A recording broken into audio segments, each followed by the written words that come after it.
कभी ऐसा महसूस हुआ है कि ध्यान एक जगह टिक ही नहीं पा रहा? हर कुछ सेकंड में हाथ अपने आप फोन की तरफ चला जाता है ना? देखिए, 2025 में ये सिर्फ एक छोटी मोटी आदत नहीं रह गई है। ये हमारे काम, हमारी क्रिएटिविटी और हमारे मन की शांति के लिए एक बहुत बड़ी चुनौती बन गई है। पर घबराने की बात नहीं है।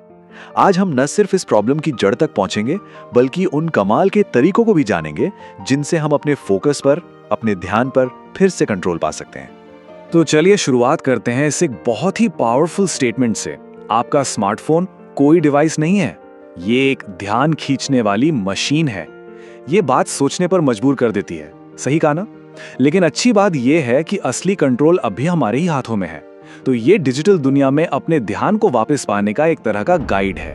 तो चलिए सबसे पहले ये समझते हैं कि ये डिजिटल भटकाव या डिस्ट्रैक्शन हमारी रोज की जिंदगी पर असर डाल कैसे रहा है। ये आंकड़ा सुनकर शायद थोड़ा झटका लगे, पर एक एवरेज इंसान आज अपना फोन दिन में 300 से ज्यादा बार उठाता है। सोचिए, ये दिखाता है कि हम अनजाने में ही अपनी कंसंट्रेशन को कितनी बार तोड़ते हैं। और हर बार जब फोन उठता है तो सिर्फ उसकी बैटरी नहीं, हमारी अपनी कीमती मेंटल एनर्जी भी खर्च होती है। ये छोटे छोटे इंटरप्शंस, ये रुकावटें मिलकर हमारे दिमाग पर एक बहुत बड़ा बोझ डाल देती हैं। ये एक ऐसा सवाल है जिससे शायद हम सब रिलेट कर सकते हैं। कभी गौर किया है कि बिना किसी नोटिफिकेशन के भी हाथ अपने आप फोन की तरफ चला जाता है?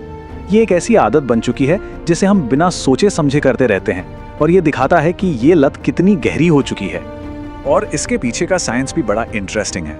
इसे कहते हैं डोपामाइन लूप। टिकटॉक का अगला वीडियो, इंस्टाग्राम की अगली रील, व्हाट्सएप का अगला मैसेज, ये सब हमारे दिमाग में एक छोटे से इनाम, एक रिवॉर्ड का एहसास पैदा करते हैं, और इसी वजह से हम और ज्यादा चाहते हैं। ये सब कुछ हमारा ध्यान खींचने के लिए ही तो डिजाइन किया गया है। और हमें लगता है कि हम एक साथ कई काम कर रहे हैं, मतलब मल्टीटास्किंग कर रहे हैं। पर सच तो यह है कि मल्टीटास्किंग जैसा कुछ होता ही नहीं है। हर बार जब हम एक ऐप से दूसरे ऐप पर जाते हैं तो हमारा दिमाग अपना फोकस खो देता है। असल में हम बस तेजी से एक काम से दूसरे काम पर अपना ध्यान बदल रहे होते हैं, और हर बार ऐसा करने की कीमत हमारी कॉन्सेंट्रेशन चुकाती है। अब चलिए थोड़ा और डीप डाइव करते हैं और देखते हैं कि लगातार स्क्रीन का इस्तेमाल हमारे दिमाग पर साइंटिफिकली क्या असर डालता है। देखिए, साइंस हमें यह बताता है कि लगातार स्क्रीन बदलने से हमारे दिमाग का वो हिस्सा कमजोर होता है जो फोकस, डिसिप्लिन और फैसले लेने में मदद करता है। जब हम व्हाट्सएप से इंस्टाग्राम और फिर यूट्यूब पर कूदते रहते हैं तो हमारा दिमाग एक शांत फोकस स्टेट से निकलकर एक भीड़ भाड़ वाले चौराहे जैसा बन जाता है, सब कुछ बिखरा हुआ। और यही आज की अटेंशन इकोनॉमी की कड़वी सच्चाई है। बड़ी बड़ी कंपनियां हमारे ध्यान को, हमारे अटेंशन को एक कीमती चीज की तरह बेच रही हैं। हमें लगता है कि हम ऐप्स का इस्तेमाल कर रहे हैं, लेकिन असल में ऐप्स हमारा इस्तेमाल कर रही हैं। लेकिन अच्छी खबर यह है कि हम अपना ध्यान वापस पा सकते हैं। इसके लिए बस कुछ कॉन्शियस एफर्ट्स की जरूरत है। तो चलिए अब बात करते हैं सॉल्यूशंस की। हम इन 3 सिंपल लेकिन बहुत असरदार तरीकों से शुरुआत कर सकते हैं। पहला, डिजिटल संवाद, मतलब हर हफ्ते कुछ घंटे स्क्रीन से बिल्कुल दूर, अपने दिमाग को एक तरह का रीबूट देने के लिए। दूसरा, नोटिफिकेशंस को मैनेज करना, सिर्फ जरूरी अलर्ट्स चालू रखें, बाकी सब बंद।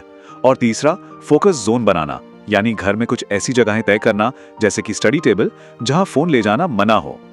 अब बात करते हैं गहरी एकाग्रता की, यानी डीप वर्क की। ये एक ऐसी क्षमता है जिसे आज के जमाने में एक सुपर पावर ही कह सकते हैं। इसमें 3 तकनीकें बहुत काम आती हैं। एक है पोमोडोरो तकनीक। ये बहुत सिंपल है, 25 मिनट फुल फोकस के साथ काम और फिर 5 मिनट का छोटा सा ब्रेक।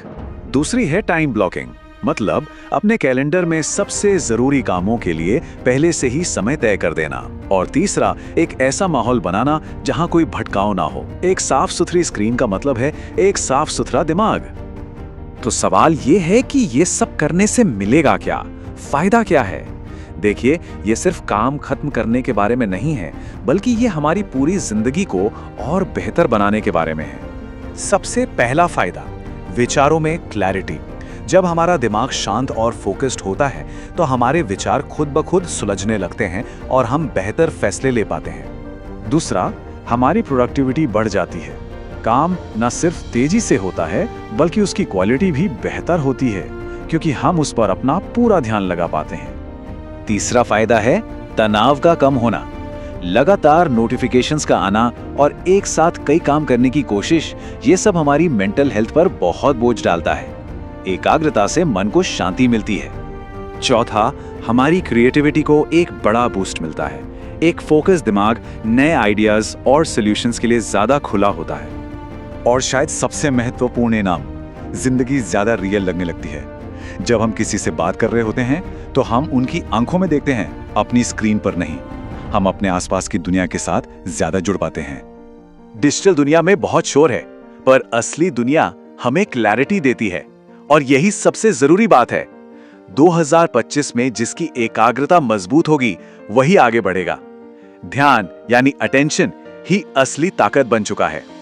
तो आज हमने क्या क्या सीखा, चलिए जल्दी से रिकैप करते हैं। डिजिटल भटकाव हमारे फोकस का दुश्मन है। हमारी फोन की आदतें डोपामिन से चलती हैं, डिसिप्लिन से नहीं। डिजिटल संवाद और नोटिफिकेशंस को कंट्रोल करने जैसे छोटे कदम हमारे दिमाग को रिफ्रेश कर सकते हैं। पोमोडोरो और टाइम ब्लॉकिंग जैसे टूल्स गहरी एकाग्रता के लिए बहुत पावरफुल है। और आखिर में एक फोकस जीवन ही एक ज्यादा प्रोडक्टिव, क्रिएटिव और शांत जीवन है।